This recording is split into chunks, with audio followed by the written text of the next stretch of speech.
May kwento ako. Isa akong babae. May asawa ako nasa abroad at may isa kaming anak dito sa Pilipinas. Umaabot ng 18 months ang kontrata ng asawa ko abroad. Long distance man ang relationship namin.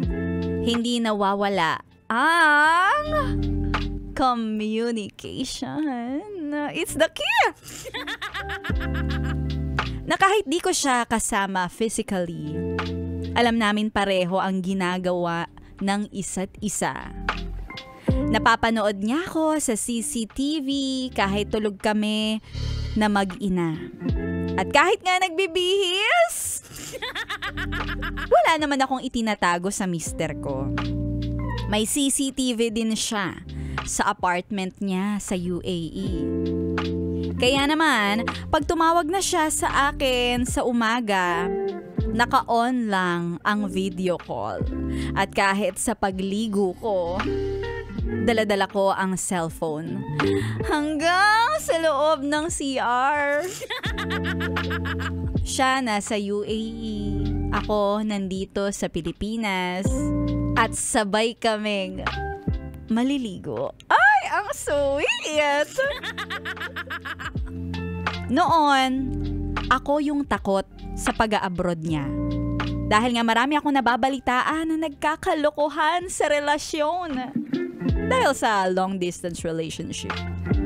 Pero mas matindi ang pangangailangan namin na magkaroon ng magandang buhay.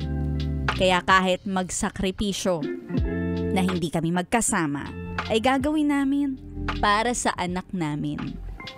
And then one day, may nagyaya sa akin na kaibigan kong babae from high school. Classmate ko siya. At kakain daw kami at magchichikahan. Ipinaalam ko ito sa asawa ko. 1 week ago pa. Yung anak ko, mapag-iiwanan ko naman sa mama ko. Maayos at malinaw, nakalatag na ang lahat. At nung dumating yung araw, napapaalis na ako, nakabihis na ako, gayak na. Sabi ng asawa ko, wag daw akong tumuloy. At sabi ko, bakit? Nagpaalam na ako sa'yo. Nakakahiya naman sa friend kong magka-cancel ako sa araw na yon at nagpa-reserve na kami. Pero solid yung pagtutol at galit pa siya. Hindi ko maintindihan saan nanggagaling yung masidhing galit niya. Tumawag ako sa friend ko. Mabuti na lang at nakakaintindi siya. Sabi niya sa akin, sino ba naman ako? Friend mo lang ako. Asawa mo yun. Kaya, huwag ka nang umalis. Di kami natuloy. Pero masama ang loob ko sa mister ko. Hindi na nga ako laging nakakalabas. At nababantayan na nga niya ako kahit saan sa CCTV o sa cellphone. Babae naman ang kasama ko, bakit siya magagalit sa akin ng ganun? Tapos kinabukasan, nakatanggap ako ng flowers and chocolates na delivery sa bahay namin.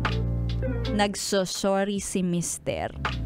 Sabi niya, next time, papayagan na kita kahit mabigat para sa akin. Kasi mahal kita. Wala na rin. Nakalipad na sa abroad yung friend ko.